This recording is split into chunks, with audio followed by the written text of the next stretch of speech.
ಕುಡಿಯುವ ನೀರು, ಸೊಪ್ಪು, ತರಕಾರಿ, ಹಾಲು, ಹಣ್ಣು ಎಲ್ಲವೂ ಕೂಡ ಈಗ ಈ ಜಾಗದಲ್ಲಿ ವಿಷವಾಗ್ತಾ ಇದೆ, ವಿಷವಾಗಿ ಪರಿವರ್ತನೆ ಆಗ್ತಾ ಇದೆ. ಕುಡಿಯೋ ನೀರು, ಸೊಪ್ಪು, ತರಕಾರಿ, ಹಾಲು, ಹಣ್ಣು ಎಲ್ಲ ಕೂಡ ವಿಷ.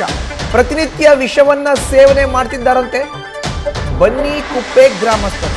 ನೀರಿನ ರೂಪದಲ್ಲಿ ವಿಷವನ್ನೇ ಸೇವನೆ ಮಾಡಿ ಕ್ಯಾನ್ಸರ್ಗೆ ಆಹ್ವಾನವಾಗ್ತಾ ಇದೆ.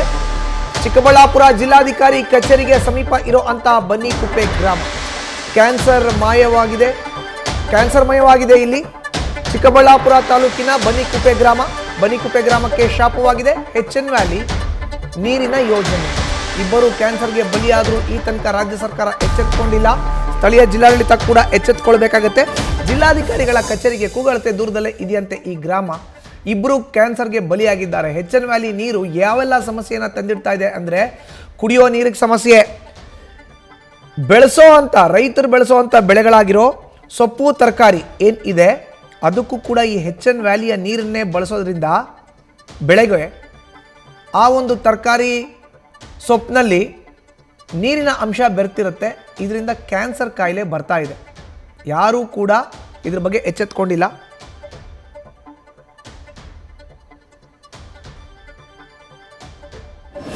ಮನೆಯ ಕೊಳಾಯಲ್ಲೂ ಕೂಡ ಈ ಕೊಳಚೆ ನೀರೇ ಬರುವಂಥ ಕೆಲಸ ಆಗ್ತಾ ಇದೆ.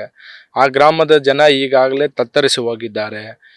ಇನ್ನು ಮುಂದೆ ಬರುವಂಥ ದಿನಗಳಲ್ಲಿ ಇಡೀ ನಮ್ಮ ಕ್ಷೇತ್ರದ, ನಮ್ಮ ಚಿಕ್ಕಬಳ್ಳಾಪುರ ತಾಲೂಕಿನ, ಜಿಲ್ಲೆಯಾದ್ಯಂತ, ತಾಲೂಕಿನಾದ್ಯಂತ ಈ ಕೊಳಚೆ ನೀರಿನ ಪ್ರಭಾವ ಜನಗಳ ಮೇಲೆ ಬೀಳ್ತಾ ಇದೆ. ಈಗಾಗಲೇ ನಾವು ಸುಮಾರು ಬಾರಿ ಪತ್ರಿಕಾಗೋಷ್ಠಿಯಲ್ಲಿ ಹೇಳಿದ್ದೀವಿ, ಈ ನೀರನ್ನು ಮಾನ್ಯ ಮುಖ್ಯಮಂತ್ರಿಗಳಿಗೆ, ಇಡೀ ಸರ್ಕಾರದ ಸಚಿವ ಸಂಪುಟಕ್ಕೆ ಎಲ್ರಿಗೂ ಈ ನೀರನ್ನು ಕಳಿಸ್ಕೊಡೋಂಥ ಕೆಲಸ ಮಾಡಿದ್ದೀವಿ. ಇದನ್ನೆಲ್ಲರೂ ಎಲ್ಲ ನೀರನ್ನು ಕೂಡ ಅವರು ರಿಸೀವ್ ಮಾಡ್ಕೊಂಡಿದ್ದಾರೆ. ಯಾವುದೇ ರೀತಿ ನಮಗೆ ಹಿಂಬರಹವನ್ನು ಕೂಡ ಕೊಟ್ಟಿಲ್ಲ. ಹಂಗಾಗಿ ತಾವು ಇದನ್ನೆಲ್ಲ ಗಮನಿಸ್ತಾ ಇದ್ದಾಗ ಈ ನಮ್ಮ ಚಿಕ್ಕಬಳ್ಳಾಪುರ ಜಿಲ್ಲೆಯ ಜನತೆ ತತ್ತರಿಸಿ ಹೋಗ್ತಾ ಇದ್ದಾರೆ ಈ ಅನಾಹುತಕ್ಕಾಗಿ ಒಳಪಟ್ಟು ಈ ನೀರಿಗೆ. ಇದನ್ನು ಮುಂದಿನ ದಿನಗಳಲ್ಲಿ ಸರ್ಕಾರ ಯಾವ ರೀತಿ ಇದನ್ನು ತೀರ್ಮಾನ ಮಾಡ್ತೈತೆ ಅನ್ನೋ ಒಂದು ಬಿಗ್ ಭ್ರಮೆಯಲ್ಲಿ ನಾವು ಇವತ್ತಿನ ದಿನ ಚಿಕ್ಕಬಳ್ಳಾಪುರ ತಾಲೂಕಿನ ಜನ, ಇಡೀ ಜಿಲ್ಲೆಯ ಜನ ಬದುಕುವಂಥ ಪರಿಸ್ಥಿತಿ ನಿರ್ಮಾಣ ಆಗಿದೆ. ಈಗ ಬನ್ನಿಕುಪ್ಪೆಯಲ್ಲಿ ಏನೇ ಸಮಸ್ಯೆಗಳು ಸರ್? ಕಲುಷಿತ ನೀರು ಮನೆಯಲ್ಲಿ ಈಗ ಅವ್ರು ಬಳಸಬೇಕಾಗಿರೋ ಕುಡಿಯೋ ನೀರಿಂದ ಹಿಡಿದು, ಅಡುಗೆಗೆ ಬಳಸೋ ನೀರಿಂದ ಹಿಡಿದು, ಸ್ನಾನಕ್ಕೆ ಬಳಸೋ ನೀರಿಂದ ಹಿಡಿದು ಪ್ರತಿಯೊಂದೂ ಕೊಳಚೆ ನೀರಾಗಿ ಮಾರ್ಪಾಟಾಗಿ ನಲ್ಲಿಗಳಲ್ಲಿ, ಕೊಳಾಯಿಗಳಲ್ಲಿ ಬರುವಂಥ ಕೆಲಸ ಆಗಿದೆ. ಆ ನೀರನ್ನು ಕಂಡು ಇಡೀ ಗ್ರಾಮಸ್ಥರೆಲ್ಲರೂ ಕೂಡ ಭಯಭೀತರಾಗಿ ಬದುಕುವಂಥ ಪರಿಸ್ಥಿತಿ ನಿರ್ಮಾಣ ಆಗಿದೆ. ನಮ್ಮ ನಗರಸಭೆ ಆಗಿರ್ಬೋದು, ನಮ್ಮ ಪಂಚಾಯಿತಿ ಆಗಿರ್ಬೋದು, ಯಾವುದೇ ಒಂದು ಇಲಾಖೆ ಈಗ ಯಾರೂ ಕೂಡ ಆ ಊರಿಗೆ ಸ್ಪಂದಿಸುವಂಥ ಕೆಲಸ ಮಾಡಿಲ್ಲ. ಈಗ ಏನೇನು ಸಮಸ್ಯೆಗಳು ಎದುರಿಸ್ತಾ ಇದ್ದಾರೆ ಆರೋಗ್ಯ ಸಮಸ್ಯೆಗಳು?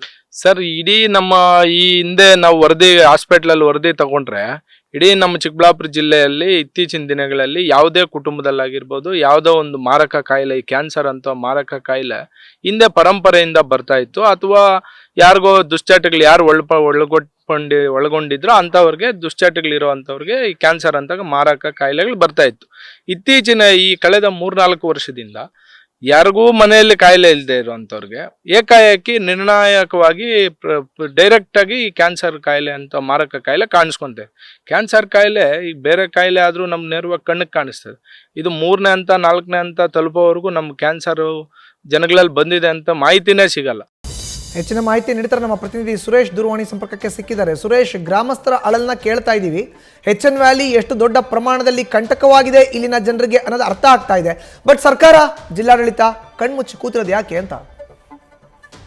ಖಂಡಿತ ಮಧುಸೂದನ್, ಜನ ಯಾವ ಮಟ್ಟದಲ್ಲಿ ಸಮಸ್ಯೆ ಎದುರಿಸ್ತಾ ಇದ್ದಾರೆ ಅನ್ನೋದು ಗಂಭೀರತೆಯನ್ನು ಅರಿಯದ ಸರ್ಕಾರ ಆಗಿರ್ಬೋದು, ಜಿಲ್ಲಾಡಳಿತ ಆಗಿರ್ಬೋದು, ಯಾವುದೇ ರೀತಿ ಸರಿಯಾದ ಕ್ರಮಗಳನ್ನ ಕೈಗೊಳ್ಳಕ್ಕೆ ಮುಂದಾಗದೆ ಇರತಕ್ಕಂಥ ಒಂದು ದೊಡ್ಡ ದುರಂತ ಅಂತ ಹೇಳ್ಬೋದು.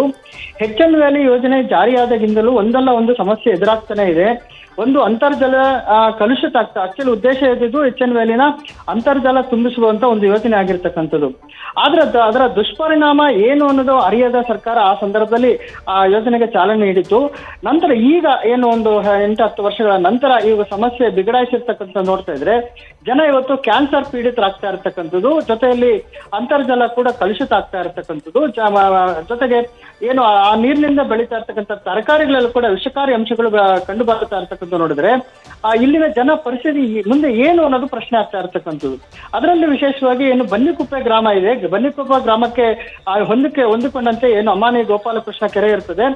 ಈ ಕೆರೆಯಲ್ಲಿ ಏನು ಎಚ್ಎನ್ ವ್ಯಾಲಿ ನೀರನ್ನ ನೇರವಾಗಿ ಬಿಡ್ತಾ ಇರ್ತಕ್ಕಂಥದ್ದು. ಜೊತೆಗೆ ಅದು ಅಲ್ಲದೆ ಏನು ಚಿಕ್ಕಬಳ್ಳಾಪುರ ನಗರದ ತ್ಯಾಜ್ಯ ನೀರನ್ನು ಕೂಡ ನೇರವಾಗಿ ಬಿಡ್ತಾ ಇರೋದು. ಇದರಿಂದ ಇಡೀ ಕೆರೆ ಕಲುಷಿತ ಆಗಿರತಕ್ಕಂಥದ್ದು.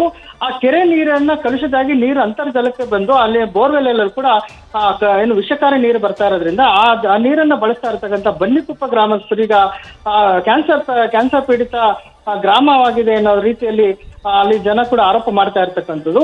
ಅಲ್ಲಿ ಸಾಕಷ್ಟು ಕಾಯಿಲೆಗಳು ಕೂಡ ಒಳಗಾಗಿರ್ತಕ್ಕಂಥದ್ದು. ಜೊತೆಗೆ ಅಲ್ಲಿ ಸೊಳ್ಳೆಗಳು ಕೂಡ ಕಾಟ ಜಾಸ್ತಿ ಆಗಿರ್ತಕ್ಕಂಥದ್ದು.